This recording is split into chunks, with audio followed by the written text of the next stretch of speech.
When do you consider someone an elitist? When they stop questioning and testing their own opinions and beliefs. Elitism is one of many forms of bigotry. Race supremacists are elitists. They find the solutions they need to support the end result they want, as opposed to using information, feedback, critical thinking, and a certain amount of intellectual humility to find something approximating or approaching the truth. That's an elitist.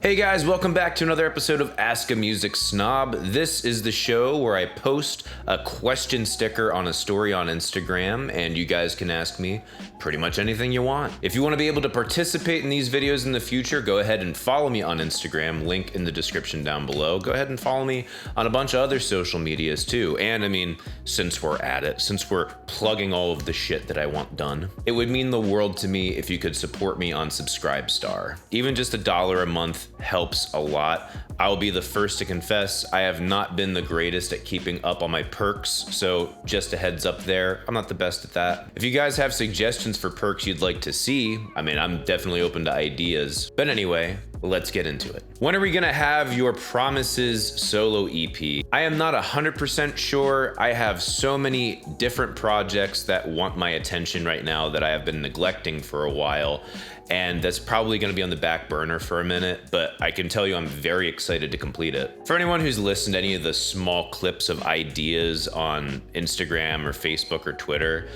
it definitely has similarities to the Damnation album by Opeth. I wouldn't say it's the same, but it's a similar vibe.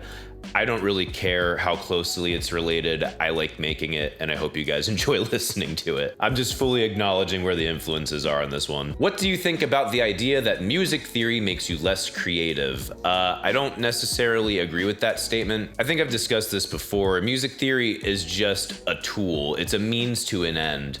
If you decide to worship it and use it as your means of creativity, just following through, you're gonna be losing the soul of what makes a song great and instead making it scientific, which, I mean, can be good for effect sometimes, but kind of becomes sterile. On the flip side, if you're not using or educating yourself in music theory, you can be missing out on huge opportunities of how to make your music more effective or even a little bit more emotionally logical. I know that seems like a misnomer or an oxymoron. So it can go both ways. I mean, definitely don't worship music theory, but also learning it and trying to apply it and really honestly play with it and getting your ears attuned to these different ways of expressing yourself through music can actually open creative doors for you wouldn't have had before. What is a good beginner's bass guitar? I would say the Sterling by Music Man Sub Ray, either 4 or 5. I mean, go 5 strings if you can. There's nothing wrong with having that extended range.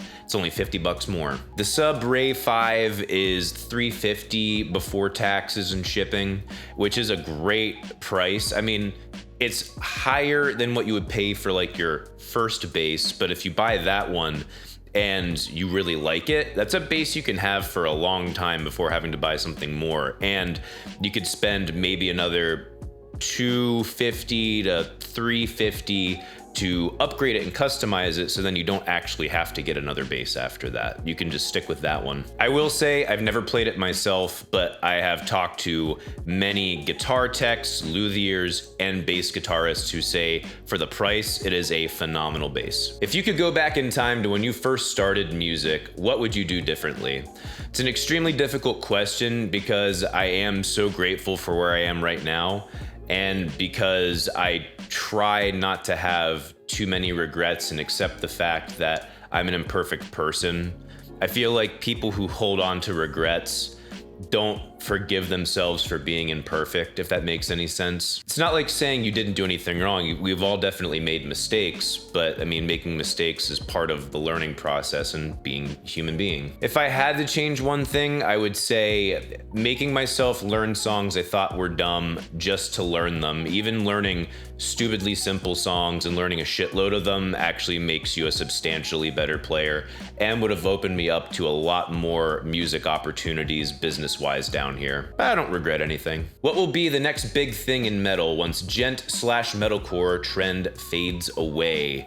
Hopefully writing music would be phenomenal. Like actually crafting a song that has a melody that doesn't suck dick and sound like everything else. Taking some of these riff ideas and elaborating upon them instead of immediately leaving them. And I don't know, maybe finding a soul. That'd be super helpful. I feel like the metalcore gent stuff now is basically white suburban man's trap music. It all fucking sounds the same. Yes, what I just said is a gross generalization. Boo fucking who. Will you do another Fine Bros video? I almost did another one not too long ago. The issue is I went onto their channel and I'm like, wow, they're not nearly as relevant as they used to be. I'm not trying to judge them whatsoever. I mean, I wish them the best of success at whatever they're trying to do, but I mean, they're just not nearly as relevant to most people and therefore not nearly as relevant to my audience anymore, or even potentially new audiences. I never did them because I love the Fine Bros channel. That's for damn sure. I did them because apparently the algorithm and the market was telling me that y'all are fascinated by what I think about what someone else thinks. So there it is. I wouldn't count on another one of those videos anytime soon. Hardest song you've ever tried to learn? Of all the songs that I remember trying to learn, it would have to be Jumpstart by Greg Howe. That song sounds difficult and is actually harder to play than it sounds. It's a fire song. What's Standing Before the Fall about? Or rather, what does it mean to you? So for those who don't know, Standing Before the Fall is the final track on my band Crusade's only release thus far. It's a 13-minute epic venture that has a lot of lyrics in it. Full disclosure, this wasn't written from a story that I fully wanted to write myself. This was at the behest of someone. On our album, the song was supposed to be sung by a friend of mine who we just weren't able to link up schedules, so it didn't wind up happening. But we sent him all of the music minus the vocals. We had everything done. We just had no vocals written for it. So I sent it to him, had him listen to it, and he pitched back this idea of what he thought it could/should be about. He wanted the story to be a blend between It's a Wonderful Life and the Dennis Hoffman movie from 1992, Hero. Basically, this dude who has done all these wonderful things that no one gives him credit for, no one knows that he's done, and he wants to end it all because, frankly, he doesn't have enough gratitude. So it's about someone who is about to commit suicide and I guess in the end decides to go against it. I wouldn't say the pacing of the story or the lyrics that I've written are perfect by any means, but I think there's some really good lines in there. There's a whole section before he jumps off the bridge or the cliff or whatever you want to picture it as, where he basically runs through the meaning of life, or rather the pain that we derive the meaning of life from. I'm pretty sure my favorite stanza of lyrics in that song is twisted inside by the choice we decide all our lives. Why not end repetition? Imagine a world with no imagining. Pain is volition. By that, it means not that pain is a choice, which I think could be an easy misinterpretation, but that the ability to choose, the ability to have free will, is where we derive pain as human beings. If we weren't able to make choices, we wouldn't have any pain or anxiety. But by the same point, we also wouldn't have any meaning as we understand it. Pain is volition. It's a fucking great line in my opinion. You guys can derive whatever the hell you want to derive from it. But yeah, that's some insight for you. Hottest lead guitarist, obviously Nita Strauss, Hurricane Nita. The boys have to call her daddy. How do I get a girlfriend? I think that's the wrong question to ask. I think when you finally decide why you want a girlfriend and all of the subsequent questions you have to ask and then answer for yourself from there, it'll attend to itself in the proper way at the proper time. What's one of your favorite chord shapes? Well, I'll show you. Starting on the low E string, and then 1 fret per string, this is how the chord shape goes. 4, 6, 5, 7. It's basically a Lydian chord, but I took one note out. I didn't even think about it that way. I actually built this from scratch based upon this way of analyzing chords that I can't remember what the hell it is. And every time I describe it to someone, they're like, I've never heard of that.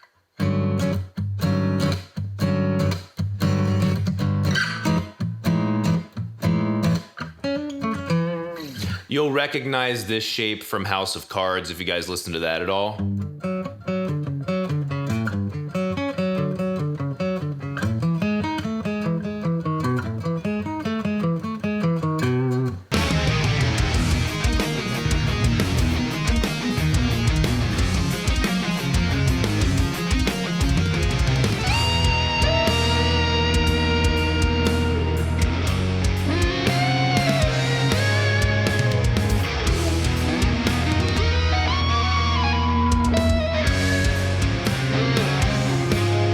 Basically, I was like, well, power chords are used all the time, pretty much too much.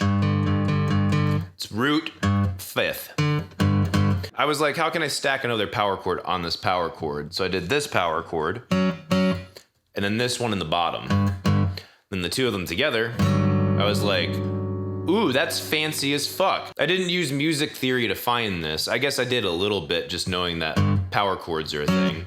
But how I found this wasn't like, I'm just gonna make a Lydian chord and take one note out. It's like I had no fucking clue what a Lydian chord was until like a year and a half ago. But that method of analysis for chords I told you about that analyzes chords and names them based upon all of the intervolic relationships between every note in the chord is kind of where I got the idea for this. So we have the fifths. There's two fifths. Those are extremely stable intervolic relationships. You have a major third, which is kind of medium in between stable and unstable or dissonant relationship. Then you have a major seventh, which is one of the most dissonant relationships. The fact that it's spaced out more makes it less dissonant than, say, a minor second. Then there's a second major seventh. So two major sevenths, two perfect fifths, a major third, and then a tritone, but it's up an octave. I don't remember what the proper number is for that. If we take that down an octave, that's one of the most, if not the most dissonant interval you can have is the tritone, but it's up here. It's almost kind of elegant and endearing at that point. So all together, those are all the intervolic relationships in that chord, and that's what makes it so colorful.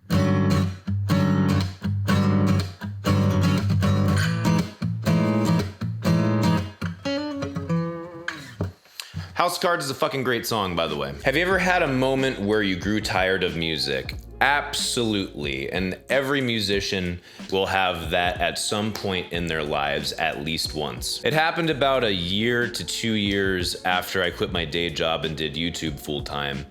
I was just like, shit, I don't think I want to do anything with music anymore. I feel like I'm being pulled in a different direction.